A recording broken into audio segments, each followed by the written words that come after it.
For 50 years, people have come to see the Sharks play. Talent, skill, speed, intelligence, elite-level athleticism. That's not these guys. Biased, one-eyed, opinionated, more often wrong than right. They make up for their complete lack of talent with pure dribble, gibberish, and enthusiasm. This is the E.T. Stand Podcast. Up, Cronulla. G'day, lads. And the Sharks end the round. Top of the ladder. 2 weeks in a row for the first time since, I don't know, where's Williams when you need him. We'll say probably 2016. By popular demand, we've locked Boldo out of the studio, at least until he can catch up on some sleep and start making some sense. If you want to join us in on the banter, whether to cheer on the team, tell us your favourite moment, or let us know if you missed something, there's going to be a link in the chat. Just click on that and have a yarn. Joining me tonight is the ever affable Lats, who stole my tickets tonight to take the family down. What was the atmosphere like down at the grounds, mate? Oh, it was awesome, mate. Yeah, it's pretty. It's nice having a comfortable win like that every once in a while. It's put the blood pressure tablets in the back pocket and on we go. But yeah, it's pretty good down there, mate. I was walking to the seats and kind of saw over everyone's head Kennedy score his first try, and yeah, it was awesome. But then it was a little quiet, if anything, I think, because it was just so comfortable. But everyone was singing the song at the end of it, mate. It was pretty awesome. Brilliant, very good. Like the Dragons, getting 2 wins in a row for the first time since forever. Kelly backs up for his second episode in a row. Good to have you back, mate. Was that a one-off for the boys or a warning shot to the league? No, it's a warning shot. I've said this all season. We're going to be minor premiers, if not top 2. Terribly if we're top 4, I'd be really disappointed. Like, we're flexing our muscles. We're top of the league for a reason. It's what's going to keep happening. This is us. This is where we're at. This is the team. Building. No stress. Only going to get better. Brilliant. Love it. Love the positivity. Let's go, boys. For those of us that didn't catch the show or are listening to this late, spoiler alert, we're going to go through and debrief the episode or debrief the game. So if you've taped it, don't watch. But if you want to hear the banter or you're catching us on Spotify, listen in and here we go. We'll have a bit of a chat. Again, if you want to click the link and join us for a chat, you're more than welcome. But 2 minutes in, as Lat said earlier at the beginning of the game, Hines throws up a high bomb that is caught near the sideline by Drinkwater. He tries to offload with Kennedy there to scoop it up, dummies, and runs 10 metres to open the account early. 20 minutes in, cult favourite Hazelton comes in under Hines, steps not once, not twice, but 3 Cowboy defenders before diving over to score. For those in the know, we have a bit of a Tommy Tries countdown going on here at the ET Stand podcast. That makes this his second try for the season. Going well, Big Tom. Not sure what you've got, Lats or CK, but he's getting up there. I think I was about 7 or 8. Whoa, it's up there. Early in the season. 5 minutes later, Trindle puts up a crossfield bomb, which is knocked back by Ramian into Jack Williams, who passes it out to Stone Street to score in the corner on debut with, I might add, a sneaky little celebration salute before crossing the line. Well done, Stoney. On the 30th minute, Brayley darts out a dummy half and grubbers through behind the line, which sits up perfectly for Trindle to dive over and score. Trindle is then over again in the 46th minute with Hines putting up another bomb that is knocked back by Nakora, where Trindle takes it and darts 15 metres to score. There's a little bit of delay here for this one while the bunker has a look and checks to make sure that everything was square, but all good, no issues there, so happy days. In the 54th minute, a play of the ball close to the try line has a shift at left through the hands, ending in a Miltalo try, which he betters the position to score under the dot. At the 62nd minute mark, in what seems like a bit of a nothing play, but certainly rehearsed, Townsend kicks through for Holmes to pick up and score. 7 minutes out from full time, another play of the ball close to the line. Another left side play sees Militalo scoring in the corner for another double. Doing well, Militalo, killing it, buddy. Hines nails 7 from 7 kicking it from all over the park, with the Sharks winning 42 points to 6. Overall, how was that game? You said it was a bit of a good one to see. CK, what was the play like? What was the mood? What was the plan there in that game? Yeah, I think like Lat said, it got subdued as it went on because the score just kept ticking over. It was one of those standard sunny Sundays down at Shark Park, and the crowd was up for it and ready to go. Quite full, obviously. We touched on the Stone Street, so there was a lot of local guys getting around in the Stone Street shirts and De La Salle jerseys and things like that. I'm sure we'll go into a little bit more with the Stone Street try, but what a place to score right in the corner in front of friends and family. There was celebrations. So he put a little early signal up, but he wasn't dropping that, so there was no worries in that.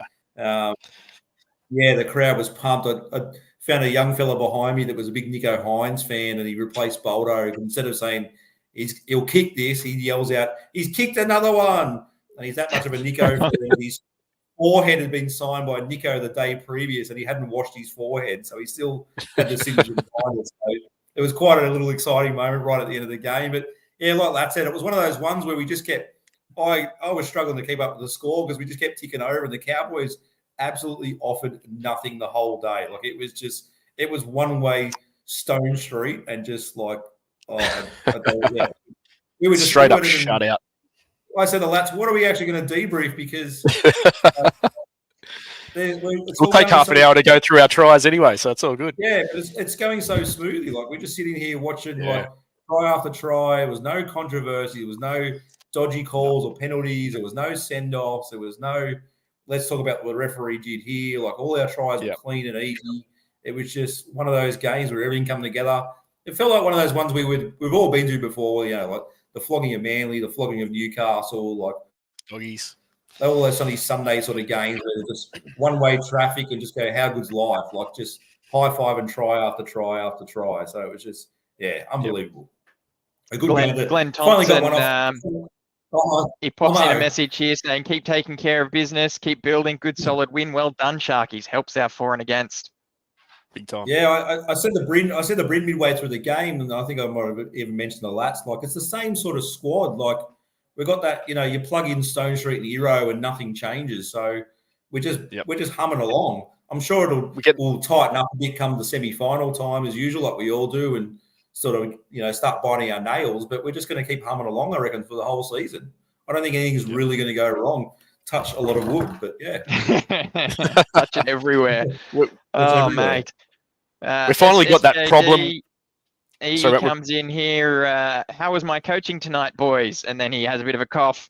And he means Fitzy's coaching. If you don't know what's going on there, everyone, we caught out SJD as actually Fitzy through our last Tuesday episode. So we know he's a watcher, and there he is, ready to get some accolades for his coaching for a great game.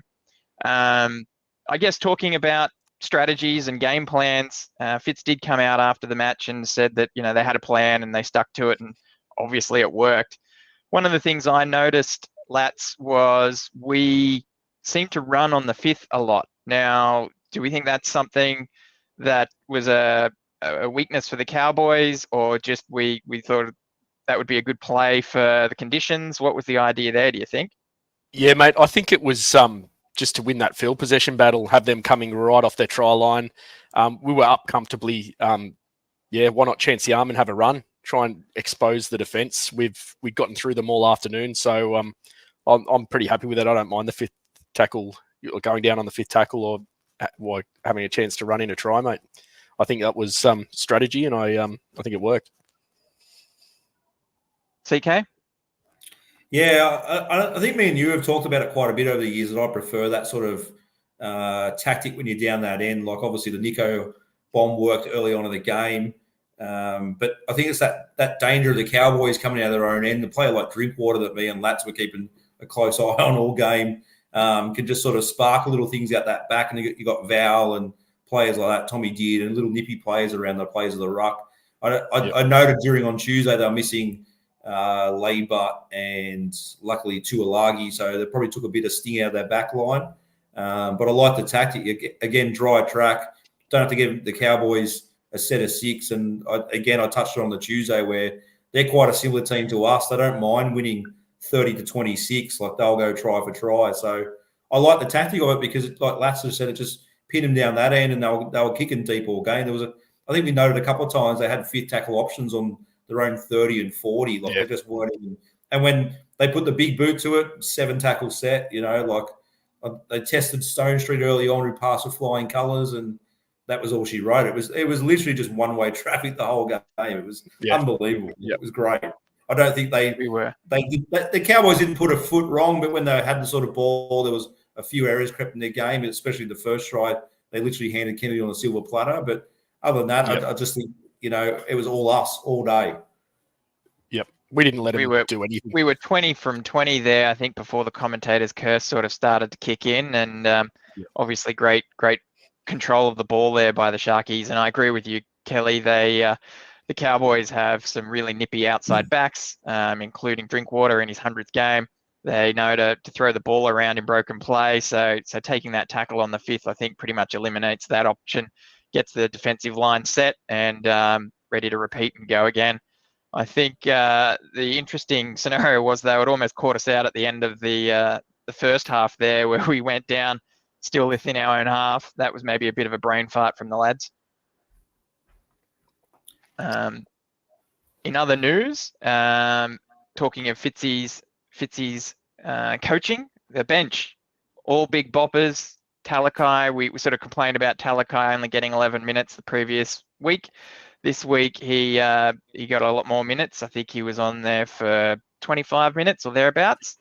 He was explosive. Some of his runs straight off the bench, massive. Yeah, as soon as he came out there, he really had a good strong impact. I think he sort of really upped the tempo as well. Not that it needed upping, but he certainly sort of got us moving on the front foot again. How is the Iro Talakai debate going, CK? Yeah, I noted to the boys that, to me, Talakai looked a lot fitter, a lot sharper when he was warming up on the bench. And then Lat sort of said, he came on for that first run, took up a couple of guys, offload. I think it was Toby took it on, offload back to Talakai, and Talakai's gone another 10 or 15 metres. It was a great start coming off the bench. You kind of feel for the guy where he's at the moment, but I think he's maybe accepting the role that he has. But I think we'll still watch his space to see what happens. Iro's doing nothing wrong. Talakai's not doing anything wrong. It's just one of those logjam situations where a lot of talent. So I think we'll just keep watching this space to see how we go. I'm sure he's not happy playing 25 minutes where he was used to playing 80 in the starting back line and sort of setting up tries or scoring tries, especially on a day like today where we put up that many points. I'm sure he wanted to be involved.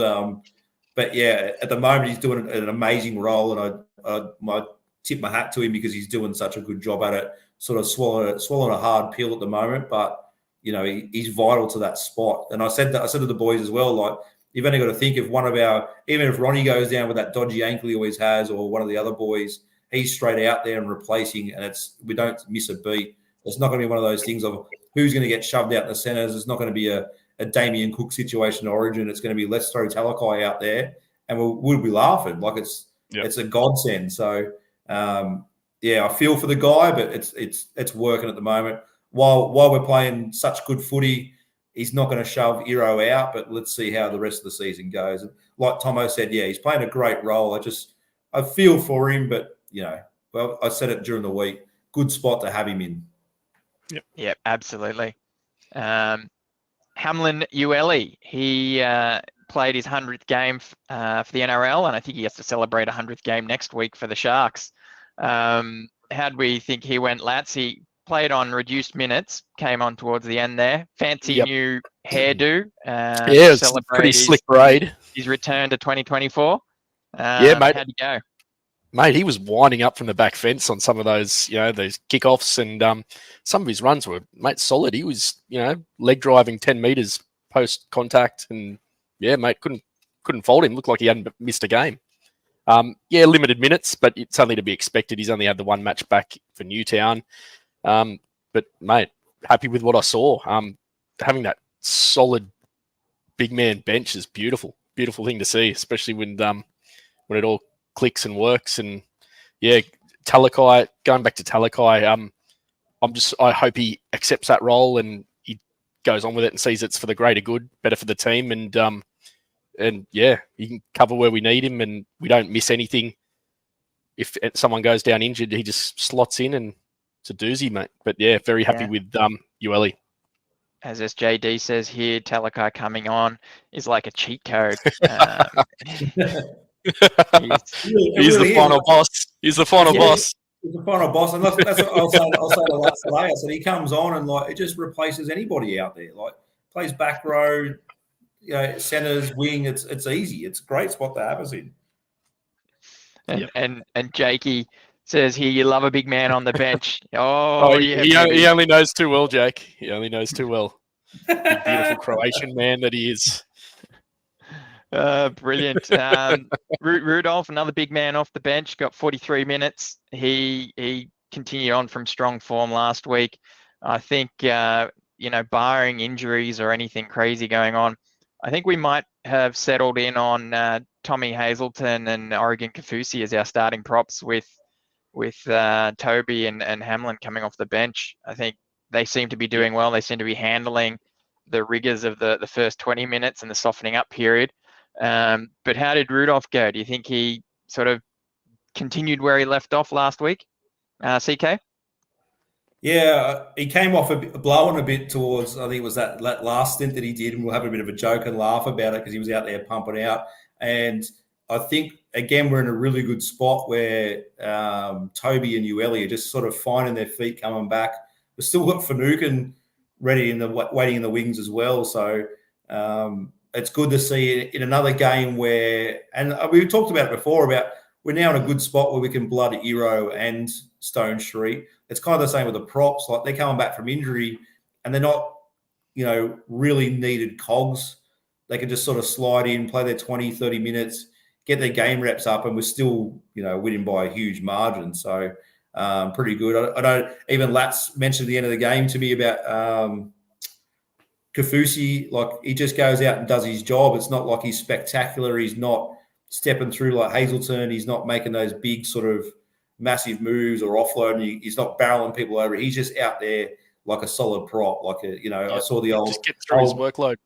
Correct. Yeah, I saw one of the old guys and Jason Stevens, and that's what it kind of reminds me of. It's not spectacular, but as a massive prop and a big body, he's just going out there and just pushing the line, doing his work. He's not letting tries in. Like he's just a solid prop in our team. So yeah, I'm kind of excited at the moment, but it was a good day. It's almost one of those things that you think about. You don't want to worry about the future too much, but with AFB jumping on board next season, right? We've got a pretty good rotation working for us at the moment. Obviously, we know that the Raiders have a big pack, and we beat them once already. So coming up against the Raiders might be another test.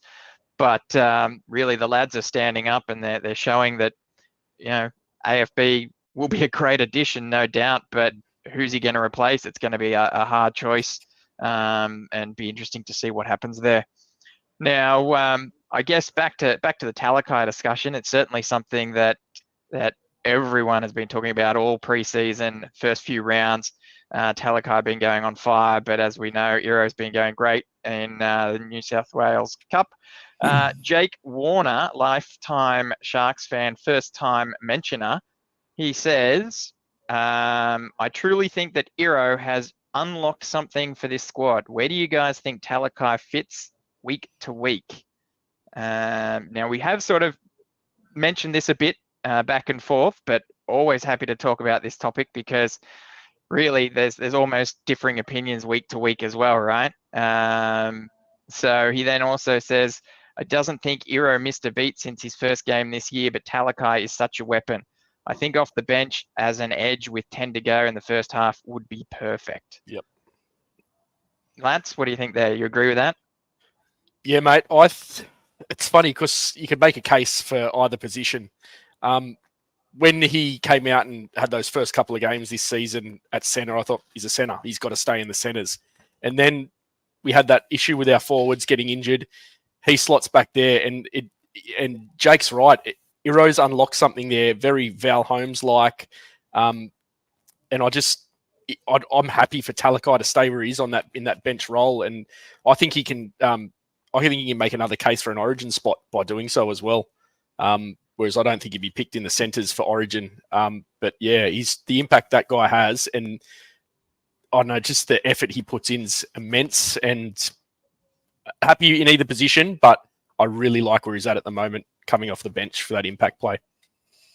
Yeah. Any more from you, CK, on that topic? Yeah, like I said, I think you just plug and play him anywhere, and it's a great advantage that we've got at the moment. Like we kind of got a similar few players in like that, but no one can cover all those spots. Like, I reckon that guy could play 6 if you needed to in a pinch. So, that's just me being rosy-coloured glasses. But like I literally said, like he looked trimmer and fitter on the bench. He's still interested. He's still pumped. He's not kicking stones over it. Like it's just a huge advantage to have for us at the moment. Like a few clubs have those kind of players, and again, we're not kind of carrying the maybe a Craig Wing sort of style. It's more of a power impact than anything, and it's unbelievable. Like it's not a quick little nippy guy like they sort of used to do with Origin and chuck a guy out there for 10 minutes. It's literally another level. So I reckon we might even set the next prototype for the next couple of seasons of clubs looking for a kind of player like that. Like, the Cowboys usually got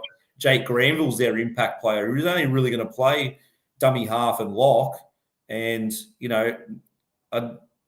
let's say it, we could throw Talakai at 9 if you really wanted. But, if say Brayley gets hurt, then McGuinness goes straight in there, and then Talakai takes McGuinness's spot. Like it's there's so many options with his style of player. Loving it. Yep.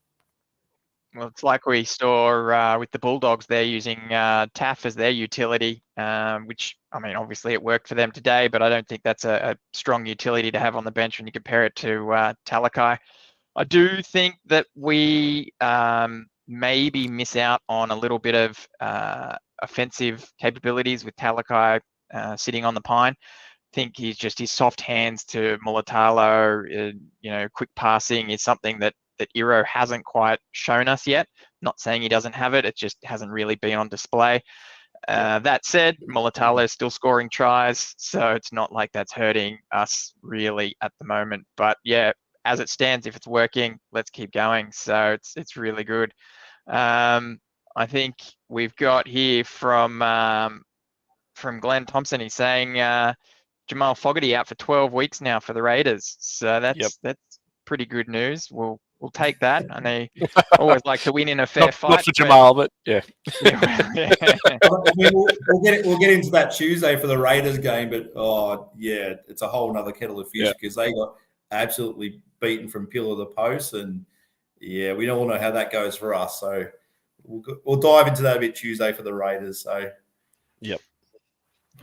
Glenn then backs up with saying you can never predict injuries. The fridge will be used. CK and Boldo will have him in the halves. Iro is going well there. Oh, you can play 6 easily. Play 6 easily. And I remember I still got laughed at. I remember I still got laughed at for saying you could play lock. But anyway, that's all right. We'll put him in the halves. We'll stick with that. SJD comes out and talks about he's surprised we didn't get climbed on the quote unquote penalty try. That was a nice low hard tackle from Ronaldo to keep the try or the Cowboys out there as much as they wanted to try and allow that one. But I think if I'm honest, while we did play really well, I think if I was a Cowboys supporter, there's probably a few calls there that I would have been a bit cranky at, and I might have thrown the remote at the TV a couple of times. And especially when you combine that with the bounce of the ball, it really was our day, don't you think, Lats? Yeah, mate. Yeah, it was. I still think they got a few piggybacks out of trouble, and I don't think if it was a bit closer, they probably wouldn't have got them. They just weren't on. We were just red hot, mate.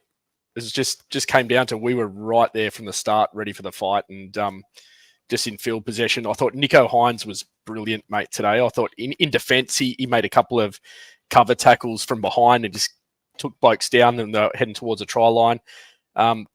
He's not afraid to get in the face of the big blokes and have a crack either. I thought his kicking was brilliant. His goal kicking was 100%, 7 out of 7. but yeah, I thought his kicks, he was using the sun nicely too, like that sort of corner over there, that eastern corner. He was kicking like high to the edges, and yeah, mate, he just wasn't giving anyone a chance. They were just they were never in it, the Cowboys, and they were never going to be in it. Yeah, geez, I tell you what, sitting in the ET stand with that new Golden Quest building, that sun reflecting off that, I'm not a fan of that. Just quietly, I didn't realize we were all sort of joking. Like, where's this? Like Zach said, the sun's in my eyes, and then a few other people were sort of like, I realized everyone in front of us had their hands over their eyes, and I thought, where's the sun? And we were joking that maybe the sun had switched sides over Shark Park, but it was actually just, it was actually that massive reflection. Like, we're usually shivering in that by 4:30 on a Sunday, but it was quite nice and warm to have the sun, get the sunnies on. And I realized it wasn't a solar eclipse; it was the actual sun coming off the golden tinge. So yeah, it was nice to see actually in the Quest Hotel. A few people have booked out some rooms and using the balconies to their advantage, and we'll see. We'll watch out to see how this all unfolds with capacity increases. We started, like I said, the game was going so well. We started to pre-plan how to increase capacity at the ground. So let's see what happens. The football was secondary as we just kept scoring tries. So. There was a footy game on, was it? Yeah. No, mate, I missed Sonny's on. That reflection was horrendous. I looked over at my son and he's squinting and he hasn't asked for him. I'm not saying anything. And yeah, mate, it was the sun went down pretty quick, but bright. It's nasty there, right at that point. May as well talk about it. Stone Street's debut, local Sharkies junior, came in. How'd he go, CK? Did he do anything wrong? Did he do himself proud? Mate, he absolutely what a debut to have as a local junior. Like I said, there was crowd was building the way in. It was great to see so many people walking in D-Lar jerseys on the way into the ground. Quite a few Stone Street, the handmade shirts that people had up, or professionally they made up these days for debuts. Unfortunately, I was having a really good day on Sportsbet and I ended up going to the members bar to buy the boys some beers because I was having such a good day.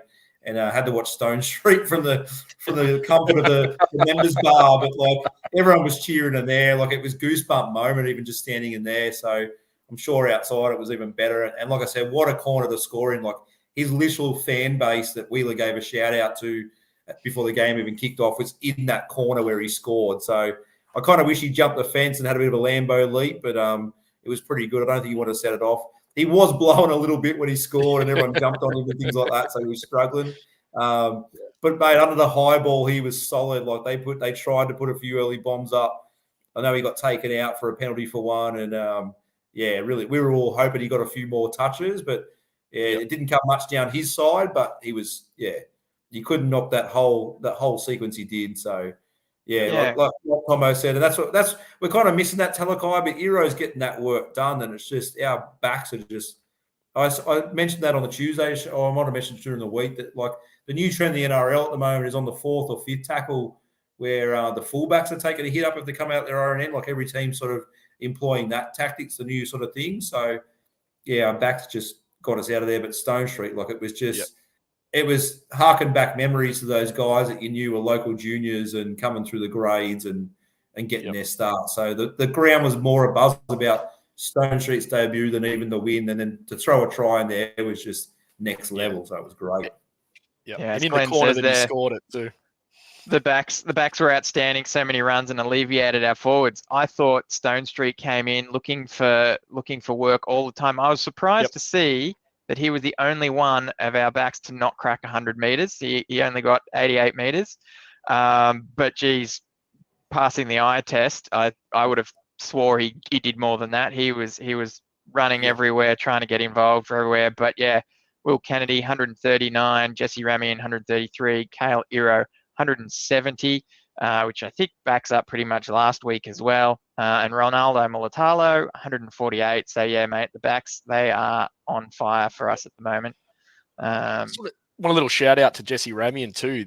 The offloads he's been producing of late for the second phase play has been absolutely brilliant. Like some have led to tries, some haven't come off, but he's looking for that, to spark things up. And that's like we had there was, I think, one set there where we had about 5 post-contact offloads. Like it was, crazy. And it's I know Jesse's really pushing it at the moment, and it's just nice to see that little it's getting us 20 meters downfield on to where he's contacted. It's really helping out.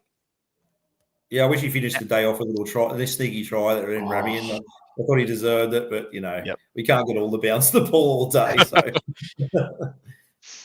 Adam Field has kicked off a little bit of a debate going on in the chat at the moment, and he says, with current back and bench looking very good right now, where does that leave Big Dale Finucane? Very good question. We obviously raised AFB medical retirement to the club next year.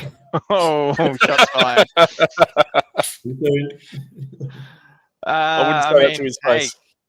It might have been a topic or an option at the end of last year, but I think he's shown that that's not really his go, and he's going to roll up his sleeves, stay fit, and keep trying for the club. That said, where does he fit? How does that work? We're already a bit upset that Tapua's not playing, and he was doing well for his couple of cameo appearances. But Dale is sort of a bit of a leader, a bit of a we'll almost say a lifeblood. I know he hasn't been at the club for too long, but he certainly, if you listen to the interviews of other players, they certainly respect him and follow his lead in terms of training, preparation, and commitment. So it is a big consideration as to where he fits in the team. We've got here SJD, who we're pretty sure he fits himself, says maybe Dale will be 18th man next week. So I don't know. What do you reckon, CK? Latz has already laid his cards on the table. No, as much as we all love Matty Williams, I reckon he's Relo's the one that gets pushed out, and Jack Williams is probably where Finucane comes in. The other player you got to remember was there today as well is Royce Hunt. So we're kind of like we're stacked at the moment with depth. Yep. Like it's something very strange that a lot of clubs will be jealous of. Like I said, we've still got Royce Hunt in the wings. We've still got Finucane in the wings. We got, Katoa didn't play today. Probably would have scored a hat trick himself if he was out there. We've still got Atkinson, who's been playing 18th man. We've still got Cade Dykes hanging around. Like AFB coming in next year. There's another spot. AFB coming in next year. Like we're still missing. Who was our other second row that's out for a while? Billy Burns wasn't in. Who's it? No. Who's the other second row that's out for a bit? Geez, that makes me look terrible. I'm still on cloud nine. Who's the other guy that's out for a bit? Jesse Calhoun. Calhoun's still, he's mid-season coming back. Like it's a good spot. Like so, I like Calhoun. I just hope that Finucane isn't the deciding factor in the Kale Iro Talakai experiment, pushing Kale out, Talakai back to the centres. Who knows? But how can you leave? It's a problem, but I guess it's a good problem to have. And as Chris said, I think a lot of clubs would be jealous, but it's one I wouldn't want to be making the decision on. I don't envy Pixie there. Jakey Warner here. Yeah, I might have stolen your thunder, Jake. You pretty much said what I said, or did I say what you said? Appreciate the comments. You reckon Dale will be the perfect role model, setting standard for our pack going forward. 18th man for sure, with the occasional bench position pending injuries. Leading back to that depth scenario that CK was talking about. Jake, another Jake, geez, it's a world of Jakes tonight. Depth and experience is a good thing to have, especially at the back end of the season. So that's leading again to what you were saying there, CK. I think it's pretty awesome to see, and they always say that fight for position is what makes people performing. So let's have at it, but I do think Dale might squeeze his way into the team somewhere. You reckon Williams is the one, CK? Yeah, I reckon Williams is the spot. Like it's more, Dale plays that versatile kind of smaller prop sort of style where if you needed to, he could pump out 80 minutes. So if, it all goes to poo-poo, then at least he's in that sort of spot. He is the co-captain. I did mention to the boys as well, you didn't see when we got that first try from Will Kennedy, obviously on TV, that McGuinness actually approached the referee and had a discussion about the first two sets of the game. So we sort of say Nico's always the one stepping up to the referee, which he did later on, but when McGuinness was off. But it's kind of those things you don't see from some of the captains sometimes that Cam actually did it. But, yeah, I think, unfortunately, Williams had a great try assist, to give Stone Street what everyone in the crowd wanted. and he has got those soft hands, and he's doing well. But I think Dale takes his spot. Like he's like I said, he's a player that everyone respects around the league and respects in the club. So I couldn't see him being 18th or 19th man in this current team. He might even take Kafusi's spot, which is unfortunate, or he might even take Tommy's spot, the starting spot, and start with Kafusi and Dale, and pushes one of those guys out. So, but yeah, Rudolph comes to the start. One of those starting props drops out. Yeah, we've got a plethora of healthy problems, which I'll happily take. And I said that to the boys today. Like, we're humming along right now. It's all rosy. You take all these wins you can. It's better than being 10 years ago we were in this spot and cursing the earth. At least everything's going well. So let's just take it how it is, and we don't have to worry about these kind of problems too much. You can drop some of them out and see where we go. Oh, I did see Terry tonight. Said hello to him on the way out tonight. So they'll be pumped that Stone Street got a start and a try, and they're loving the heroes in there.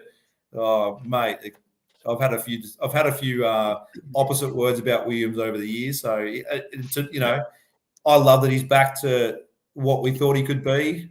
He's been really, really solid. His impact has been brilliant off the bench. Yeah, we'll never forget the time he didn't score a try. He ran 80 metres and got cut down. So, it was against the Dogs, wasn't it? Right under the sticks. Right, yeah. And we won't talk about what I was writing on in that game either. So,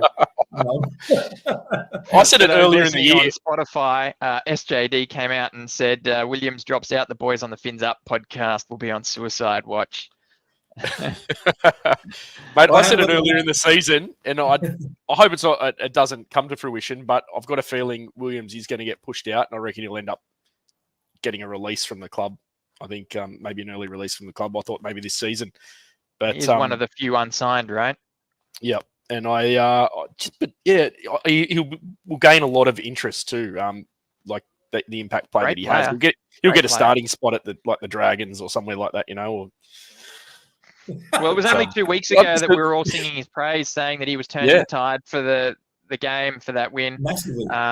So, it's certainly no slight on him and his ability. We all know that he's got what it takes, and he's a great player. I think it's just one of those scenarios where we sort of say that between himself, McInnes, and Finucane, they've all got that similar size, similar body shape, and almost similar skill sets. So, if you are looking to mix things up a bit, that's sort of the spot you look at.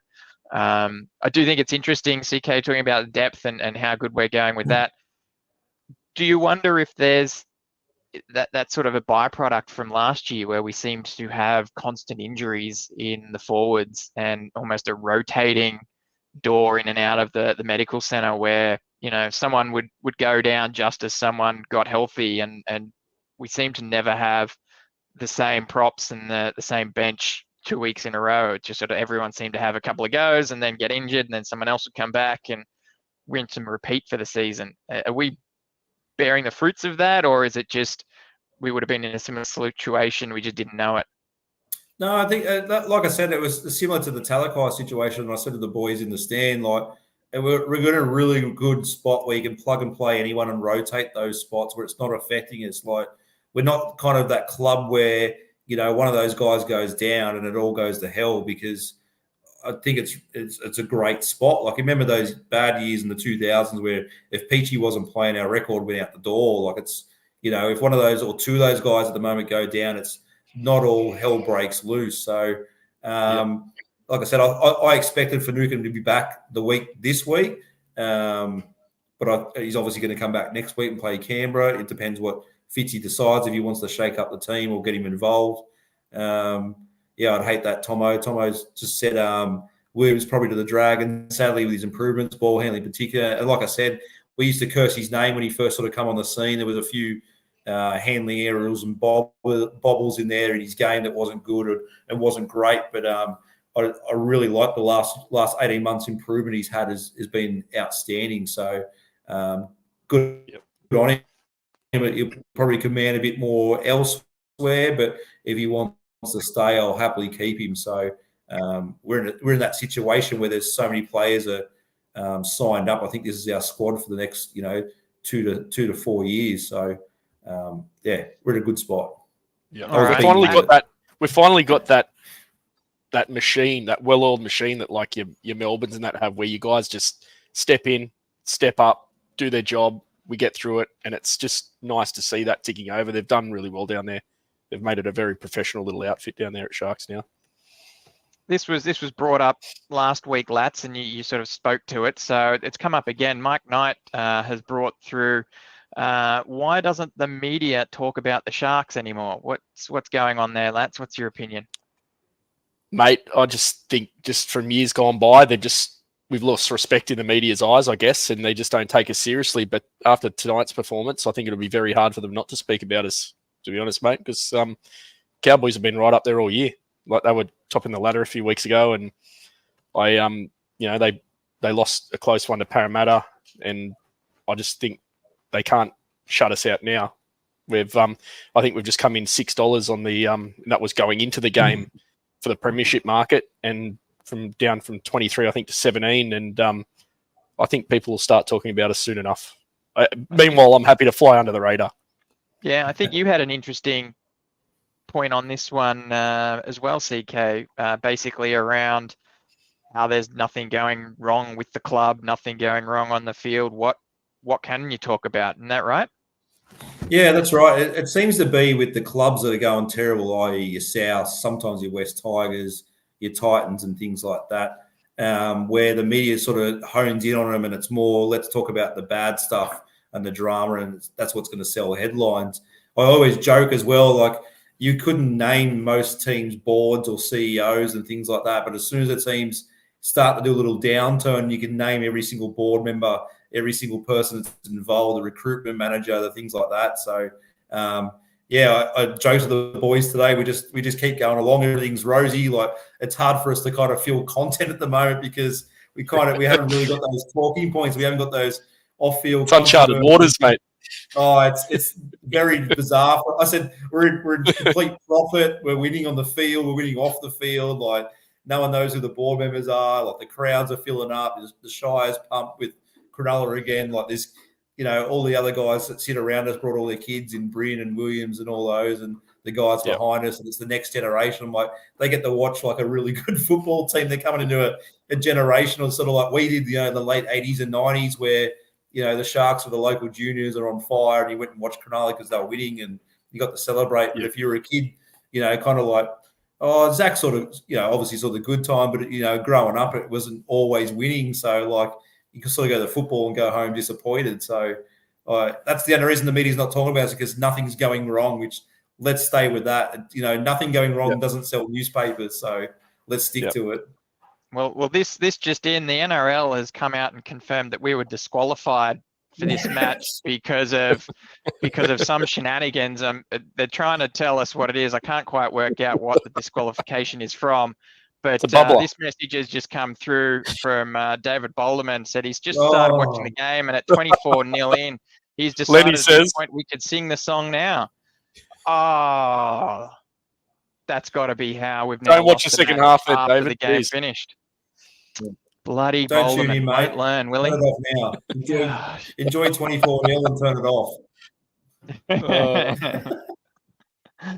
I told you, if he's only just, I don't know if he's been watching the show the whole time, but if he's only just tuned it in, there's a cute little 8-year-old replace him in cheering on Nico's goal kicks behind us. So you're done. You've lost your job about kicking the thing, and everyone was enjoying not singing the song. So till the end, and it was one of those games again where we won, and the song wasn't sung so vigorously because the game was well in hand. Like, it was just wasn't like that. We weren't really sing along. We were just talking to each other and going, okay, what happens next? Who wins the Paul Green medal? Like, where do we go from here? So, it was really enjoyable. What do we think, Slats? What do we think about Brayley? He seemed to be darting out of dummy half a lot. He put in a few kicks. He really controlled the ruck well and laid a bit of a platform for the forwards and gave, I think, both Trindle and Hines a bit of time to play. What was your opinion there?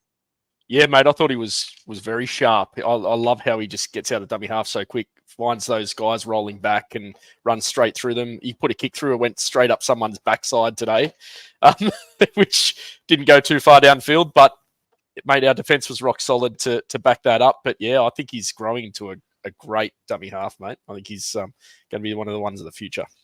Reminds me a little bit of a young Damien Cook before he was ousted out of the team. It's almost as if he's seen Boldo's tears and wants to try and work his way up the top. 100%, mate. It's got nothing to do with Origin or anything. It's all got to do with the tears. Absolutely. He wants to be the final boss. He wants to. He's got to be the boss. He's got to beat the boss. I think, we've got here Mike Knight comes in off the back of your comment, CK. Congratulations to Will Kennedy today, earning the Paul Green medal. He had the most tackle breaks at 7. And he also thought that Hines' defense was the best that he's ever seen. Hines in general, I think, we have made a few jokes, as has many fans of the league, about him getting, daily M points thrown at him. But he has been on a bit of a tear at the moment, both in defense. His goal kicking is excellent. Yep. I think somewhere here someone was saying, and I apologize, we'll find you soon, but someone was saying he's just goal kicking is outstanding at the moment. He is really stepping up and being a key contributor to the team. I think he's doing a wonderful job. But yeah, Kennedy gets the medal, and I think I don't know. I wasn't sure if I was leaning towards Kennedy. What are your thoughts, lads? So, with you, lads? Yeah, mate. I was happy to see him get it. I couldn't fault him, but I thought Nico was rather deserved. I think Nico earned the 6 points from round 1 today, mate. Yeah, I reckon Nico will definitely get the 6 points tonight. But you know what? I'm never watching the Dally M's again because it's cooked. Can he get the 6 points? Isn't the Paul Green medal winner the man of the match? No, that's decided by someone completely different. Oh, that's decided by the winning coach, isn't it? That's correct, right. Yeah. So yeah, maybe Hines still gets the 6 points. I thought Trindle had a mammoth game. I thought he was really good. He probably would have got my man of the match or the Paul Green medal. I thought he did really well. Which was CK's prediction, actually. We were actually spoke about it at the game. I thought he was going to get it with a bagging a couple of tries there, and what he did. Yeah, I thought he did. I thought he did well. I was surprised to hear that he didn't get it. But when we're debating about how good many of our players are, that always seems to do well for a team, right? So who was your man of the match then? You were Nico, CK, and Lats. Who was you? Yeah, Nico, mate. Nico all around. Yep. I'm pretty sure Nico won it last season, didn't he? I'm pretty sure he won it. The one before. Tracy won it last year. Yep. Tracy, that's right, Connor. So yeah, it might have been a bit of that. He wasn't heavily involved in sort of the tries, but he's, like you said, his defense was rock solid. I think we're just taking advantage of how good Nico is at the moment, and the running joke of the Daily M's. I know his super coach score was out of this world. It let my nephew come home and beat me over the top. So bit disappointed about that. And he's even his first goal kick that he kicked from the sideline, he literally spun it sideways, old Thurston sort of style, and it turned back towards the post. It was a bit strange to see, but how can it? Yeah, there you go. Thanks, Tomo. Nico swung one kick so much, absolutely insane. Yeah, it was. But he wasn't kicking. He wasn't kicking like that until he went to Origin camp and learnt to bend the ball by Nathan Cleary. I know Cleary spent a lot of time with him in Origin camp, and he's really perfected it now, Nico, hasn't he? And we'll go back to that sort of Brayley point, like Madge McGuire, that now Origin coach for the Blues, is sniffing around our club for a couple of the guys, and rumours are McGuinness, possibly Hines. Depends if you break up that Luai Cleary combination. He's not going to miss out, but being greedy now, and after seeing last time how he was dealt with at the New South Wales camp, I want to sort of keep him, but that's just us being greedy. But yeah, I couldn't split probably Hines, Kennedy, Trindle. I think them three were just absolutely outstanding. So I'm not going to get upset or mad about who got the medal, because it's quite a good honour. You get to see Paul Green's kids on the field present it, and they also were in the sheds with who was it, Boldo? Oh, that's right, Mark Notes banging away in the sheds singing the victory song. So those kids could have been either side, but obviously they love going in there and banging the big esky and singing the up Cronulla song. So the name of the shark fits you. So Is that what it is? Yeah. I love it. Brilliant. Well, all right. I guess we're sort of ready to almost wrap up here. Is there any last thoughts from either of you guys? Start with you, Lats. Any call outs or anything we might have missed? No, mate, I think we pretty much covered it all. It's hard to watch the game live down at the ground and be across everything, so I won't know a bit more until I watch the game on replay. But just great effort right across the park, mate, and just a big shout out to Sam Stonestreet, because I couldn't fault him. I thought he went looking for work, as you said, especially in that second half when his confidence was up a bit, and trying to get us out of trouble at the back there. And good luck to the young lad. Apparently, Sam Stonestreet's favourite Sharks player of all time, Luke Cavell. Leaping Luke Cavell. So, yeah, that's a stat straight out of Vossi from Fox Coverage. So if it's wrong, I apologise, but that's what was said. But that's cool. I like that. A winger loving a winger. That's great work. Yep. CK, what about yourself, mate? Any last thoughts? No, like I said, it was. I sort of joked to Lats, how long is this debrief going to go for tonight? Because it's just like all positive. There was no, like I said, there was no controversy. There was no bad calls. We scored all the tries. It wasn't, let the game sort of slide. We were up 24-0. We came out, put on the same sort of points in the second half. Only let one try into our old mate Val, but that, we were riding something in there as well with Val Holmes in there. So I wasn't upset. The only thing that upset me, of course, was went to get another round of beers with 19 minutes to go and all the bars shut. So Sharks, come on, mate. The crowd's only 12,000 deep. It's a Sunday. It's school holiday. Just let it slide for a little bit longer. You literally missed it by about 30 seconds. Because I saw you walking back and there was like 19 minutes 30 left. Yeah, I know. So Terrible. I reckon they jumped. I reckon they jumped a little bit early, because I did the same thing. I had to sneak out to the field and saw what the clock was. I'm like, come on, you're not doing this with 20 minutes to go. So they're still in daylight savings. In saying that, most of the 90% of the bar sales are mid-strength these days. So just hook us up. One more drink to get the last 20 minutes through. But other than that, great game down. Glad I got to get a game down there already. Good to see so many young kids again. Like I said, the next generation watching the Sharks having victory. So yeah, very enjoyable. Sped home to get home tired with the debrief. Brilliant. Love your work, guys. Well, thanks very much, Lats. Thanks, Kelly. Great show as usual. Next week, we will have our regular Tuesday show where we'll preview the Sharks game in and against Canberra.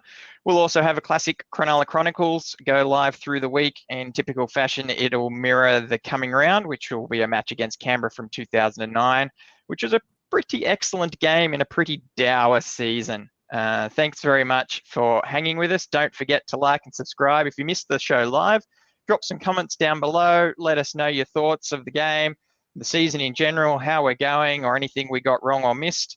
And always, lads, up, Cronulla.